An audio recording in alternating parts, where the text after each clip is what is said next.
We Can Do It! Programang hatid ay kwentong buhay na puno ng inspirasyon at aral mula sa ating mga kababayan worldwide. We Can Do It! Dito lang sa inyong 702 DZAS, FEBC Radio TV.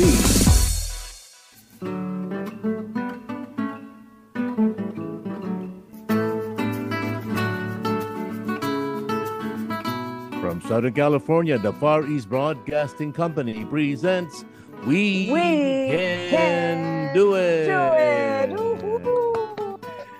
Magandang gabi, Ate Maru. Magandang gabi din sa'yo. Ang bilis tumakbo ng panahon. Medyo lumalamig na ng bahagya ngayon sa Amerika, sa Pilipinas. Pero, you know, God has been so good sa atin, ano? He gave us a new life every day. Amen. Pag-ising mo, napakaganda. My favorite word ngayon is surrender. Surrender, maganda salita yan. Surrender everything to the Lord. Kaya nagpapasalamat tayo na narito na naman ang ating program We Can Do It. At of course, kasama ko ang aking Kuya Dave at Pastor Dave and best friend Dave. And yes, at wow, tunay na ang ating Panginoon ay napakabuti sa atin. Napagpala ako doon sa testimony at sa story ni Ate Lily last week. At itutuloy natin ngayon. At mga kabalin at mga tagapakinig sa bahagi ng Pampanga at ang mga marunong magkapampangan, kabalin po at kaluguran ng ating guest ngayong Bengi. Kaya magandang gabi muli sa ating guest for tonight at last week, kapatid na Lily Timbol. Hey, welcome back. Salamat back. Yes po, it's nice to be back po. It's good to have you. Hindi lang nakaranas si kapatid na Lily ng salvation, kundi pati sustaining grace ng Panginoon. Sapagkat pag-uusapan naman natin ngayon yung kaniyang sitwasyon. At Maru, napakagandang mapag-usapan natin ito. Yes, oo. Ito po si Sister Lily ay nakita ko dun sa kanyang Facebook palagi asking for prayer and everything. So, I got interested at nakausap ko siya. At sabi niya, mayroon po akong sakit, Ate Marie. So, ito po ay ikukwento sa atin ng ating guest ngayon, si Sister Lily, at kung paano niya ba na-discover itong kanyang sakit at what was her attitude. Kasi ito kasing sakit na ito, Pastor Dave, pag sinabing mayroon kang cancer, para bang ang lapit-lapit ng kamatayan sa iyo. Sentence. Oo, ganun. Pero narito si Sister Lily muli, mga kaibigan, i-welcome natin po sa ating programang We Can Do It. Yes po, maraming salamat po muli at naanyayahan po ako sa programang ito at sa Diyos po lahat ang papuri sa nangyayari sa aking buhay. Yes. So, na-diagnose po ako last year lang po, January 2023, ng invasive ductal carcinoma. So, dahil nga po yung ate ko na may sakit na inaalagaan din po namin, ay meron din po siyang cancer. So parang, and also yung mother ko po pala ay meron din po siya. So parang nasa genetic po, nasa hereditary hereditary po. So nung may sakit po yung ate ko, nakikita po namin yung paghihirap niya.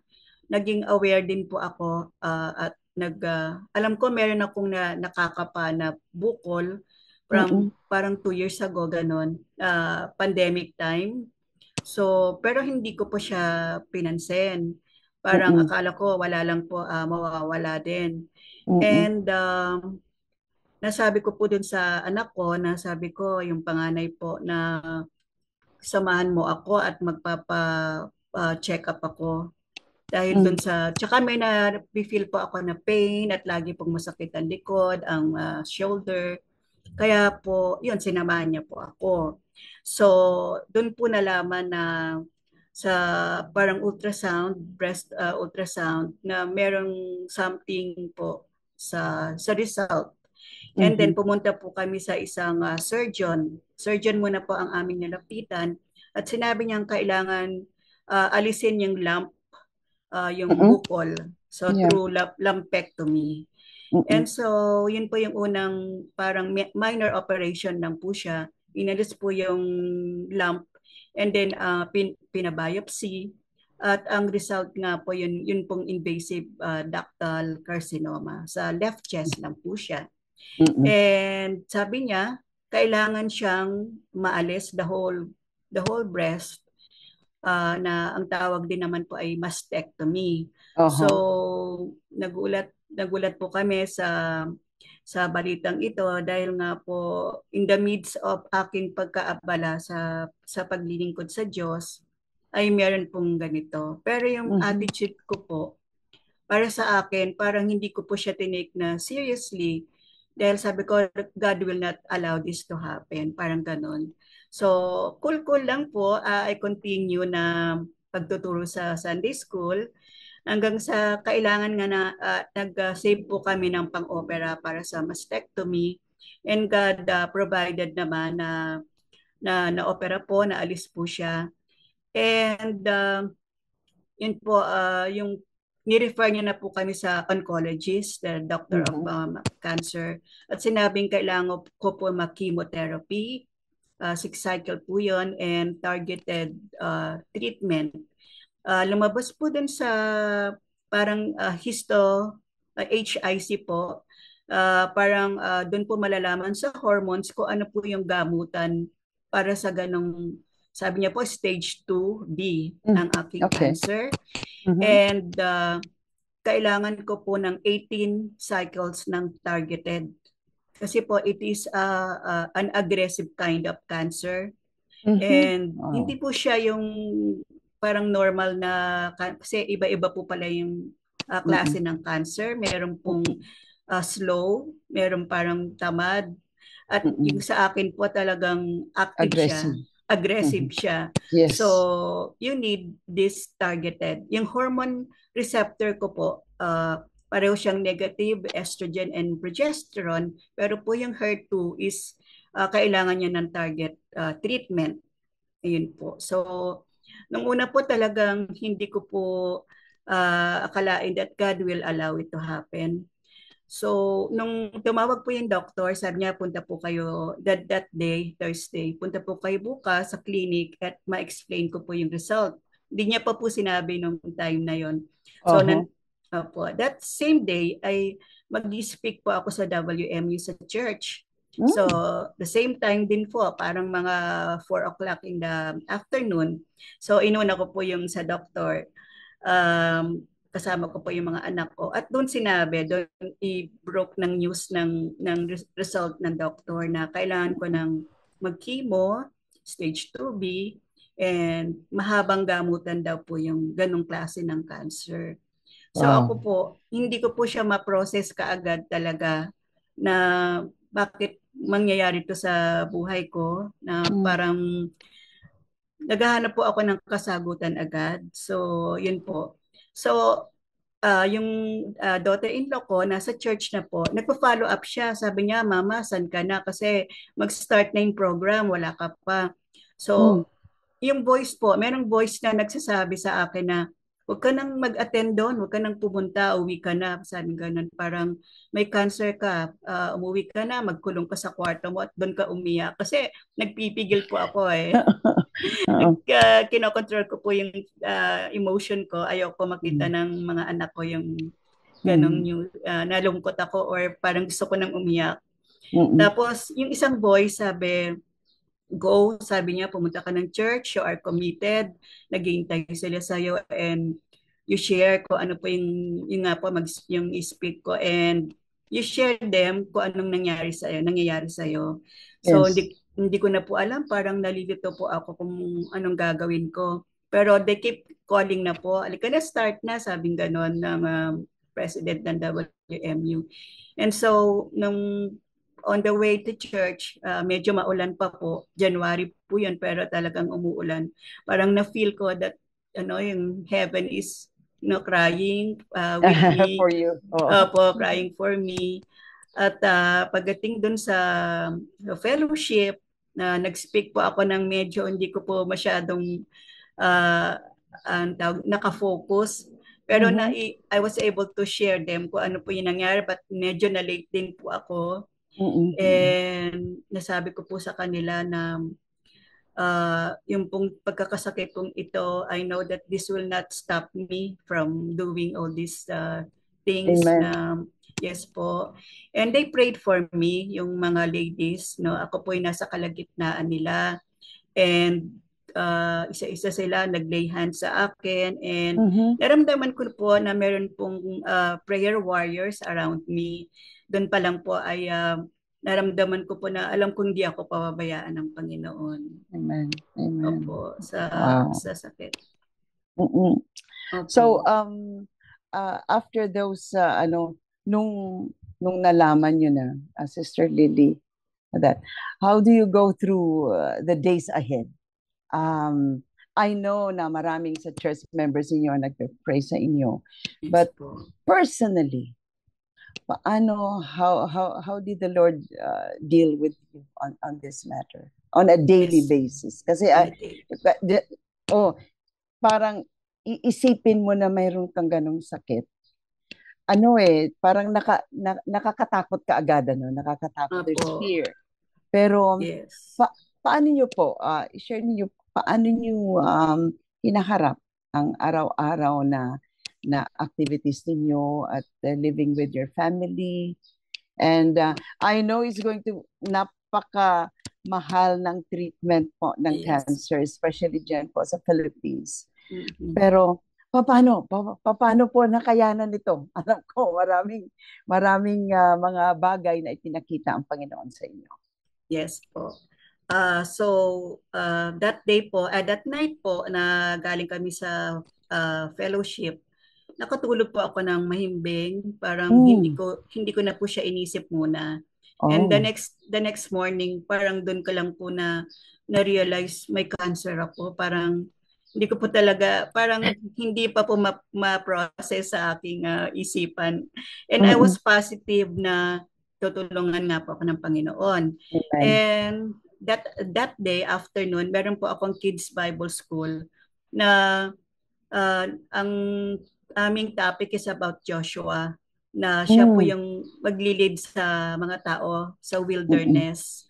So while naaral ko na po yung aking lesson sa kanila, pero while I'm teaching them, while reading to them, yung lalo na po yung memory verse na Joshua 1:9, that sabi, be strong and courageous, for the Lord your God will be with you. Doon ko po parang word for word, naramdaman ko po na yung verse na yun is para sa akin po talaga. Yes. Yes po. At sabi ko, sasamahan niyo po ako sa wilderness kung saan po itong aking tatahakin na journey. So, na-share ko din po sa mga bata na alam niyo po si Teacher Lily, sabi ko pag-pray niyo po ako, nagkaroon ako ng cancer at magkikimo ako. So, I will be absent mga ganong araw, ganon. Opo. So, nalungkot po sila at nag-chat po sila na get well soon po. Ganyan, nakakatuwa naman po yung mga bata. Opo. And nalala ko rin po the next day, Sunday school. Yun din po yung lesson na na-share ko po sa mga bata. And nalungkot sila dahil alam nila na very jolly ako at active naman po talaga. Wala po parang sa aking na magkakaroon ako ng ganong sakit. So, na-opera na po ako, na mastectomy na po ako, and then God provided po sa aking sa procedures na ginawa, and nag-start na po yung chemo, 6 cycles, and may time po na dumarating na siguro human being din, nagtatanong rin po ako sa Diyos na bakit po ako. And sa aming 6 na babaeng magkakapatid, why me na bunso, at parang ako po yung malapit sa Diyos. Parang they question also, bakit ikaw nagsiserve ka sa Panginoon? Parang may mga ganun katanungan sa mga kamag-anak. And sabi ko, Lord, patunayan niyo po na kayo po ay makapangyarihan, patunayan niyo po na kayo po ay in control po sa nangyayari sa buhay ko. So, yun po nagpatuloy po ako, hindi po nag-stop sa akin, hindi po ako na nawala ng pag-asa o nawala ng ganang mabuhay pa at mag-serve pa po sa kanya. I still do teaching Sunday school, member pa rin po ako, nagkakanta pa rin po ako sa choir na opo, gusto ko po yun na ministry. And parang wala lang din po. Sabi nga po nila parang wala daw po akong cancer. Opo. Pero po, yun po, after each cycle, nanlalambot po ako and parang 1 week yun na talagang kailangan nasa bahay lang dahil madali kang mahawa sa mga any illness from your surroundings. Yun po. Opo. And I kept praying to God na tulungan niya po ako sa nararamdaman ko kasi very painful po talaga. Pero sa kalagitnaan po ng treatment ko, parang pang 12 na po yung target. Natapos po ako sa 6 cycle ng chemo. Nakalbo po ako. Pero ayan, bumalik na po yung aking buhok. And nag-radiation din po. Parang 30 days or 30 cycle po yung radiation. And doon sa targeted, 18 po yun, 18 cycle. Sa kalagitnaan po nun, nagkaroon po ng metastasis or spread out. Nag-spread out po siya, the same chest. Nagkaroon po ng mga nodules na maliliit na parang bukol. And nagsusugat po siya. So, sabi namin, pinakita ko po sa oncologist na bakit po ganito yung nangyayari. Sabi ko, kalagitnaan na po tayo. Alam ko, mag-graduate po ako ng July sa aking targeted treatment. And sabi niya, parang hindi niya alam, sabi niya punta ka sa dermatologist kung ano man, kung allergy ba yan. So nag-doubt po kami sa kanya dahil as an oncologist dapat alam niya po yung ganong correct. Nangyayari sa akin. So second opinion po kami sa St. Luke's na po. Tinulungan po kami ng kamag-anak. At doon po nalaman na under yung pag-diagnose niya sa akin is mali. Mali yung diagnosis. So sabi niya, stage 2B, pero stage 3B na po pala yung aking cancer. Pag nagganon po, na nag-metastasize, hindi po bumisa yung gamot, yung treatment, or yung protocol na ginawa niya sa akin. So, sabi po dun sa St. Luke's, magpa-PET scan ka para malaman kung saan pa nag-spread out yung cancer na yan, sabi niya. So, napakamahal po ng PET scan po dun sa St. Luke. Sabi niya, sa Angeles ka na lang magpa-PET scan. Ganun din po, parang 50 to 60K yung PET scan. Wow. Opo, pero dahil PWD, parang merong 5,000 na discount, pero malaki pa rin po. Malaki pa rin, yeah. Opo, so ang mga kamag-anak, mga ate ko nag-worry. Sabi niya, napakahaba talaga ng iyong gamutan, tapos ito pa yung nangyari. So, yun pong ate ko na panganay, yung anak niya is nagwo-work sa Singapore, na sa Raffles Hospital. Sa Radtech, and nasabi niya po, nag-commit po siya na tutulungan niya ako mag-sponsor dun sa pagpapagamot doon. Pa-PET scan actually. So, natuwa po ako kasi isa yun sa prayer ko na yun nga po, makalabas din po ng bansa na hindi lang po sa Cebu ako makarating. Pero hindi ko alam yung sakit ko palang cancer din ay makakapagdala sa akin sa Singapore. And yung prayer ko rin po, kasi po yung pamangkin kong ito ay parang nasabihan ko po siya bilang auntie niya na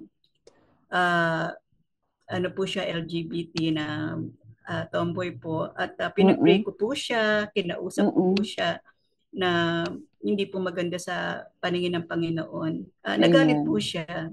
Nagalit po siya sa akin ng matagal na panahon na wala kaming communication. Pero po, nung nalaman niya po na in need na po talaga yung PET scan na parang hirap po kaming makayanan. Parang nag-iba yung pananaw niya. At yun po, pinapunta niya po ako sa Singapore. Nakasama pa rin po yung anak ko na bunso. Mm-mm. Nakaka-graduate lang, yung the only girl. Oo, oo, Opo, oo. natulungan din po siya ng uncle niya dahil natuwa po na siya ay summa cum laude. Yeah, Yes po, yung congratulations. opo Mhm. sa Holy Angel University, and yun po bilang regalo ay nabinigyan din po siya ng airfare niya.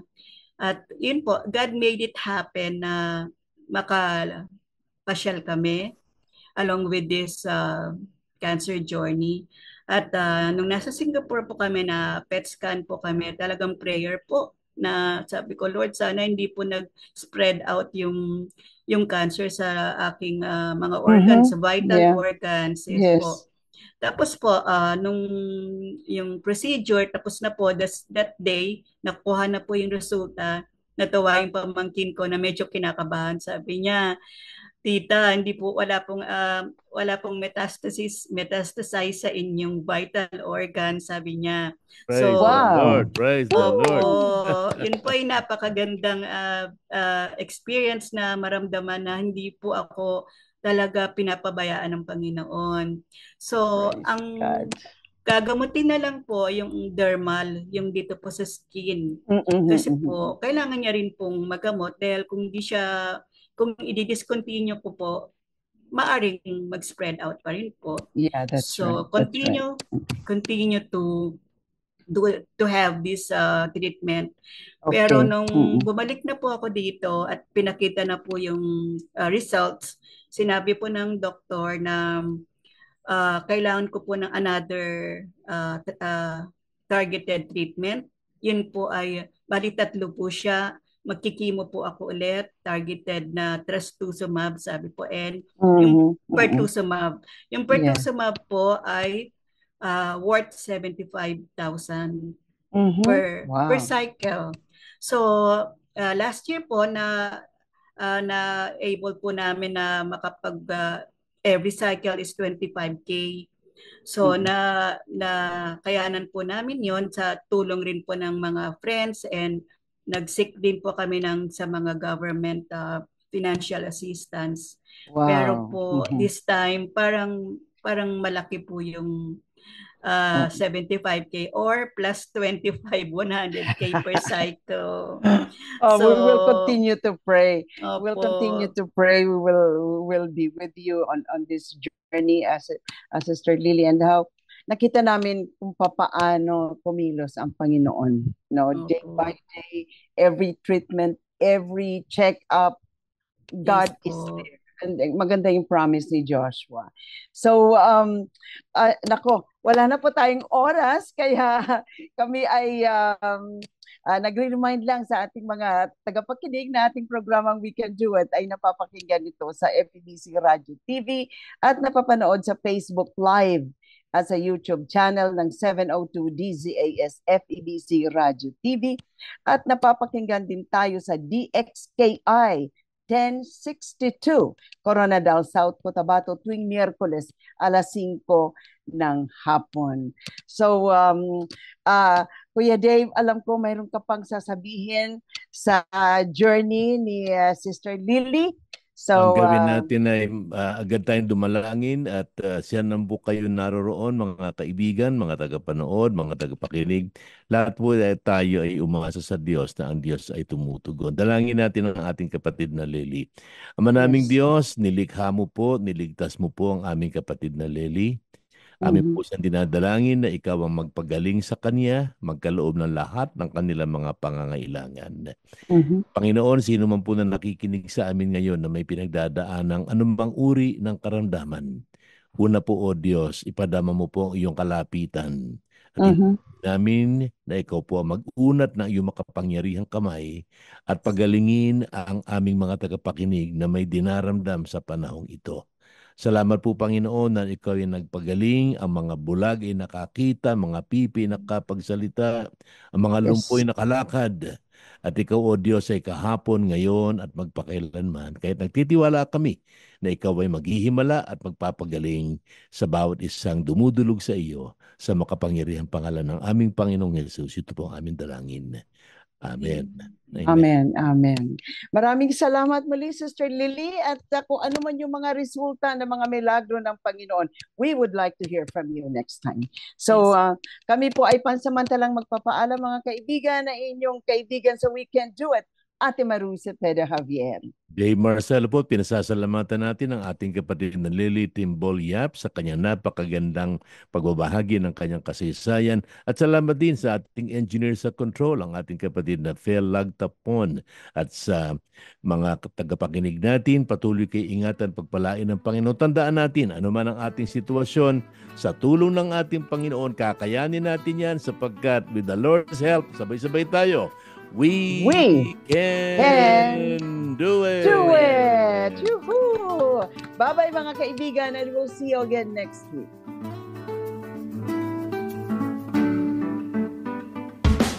Inyong narinig ang We Can Do It!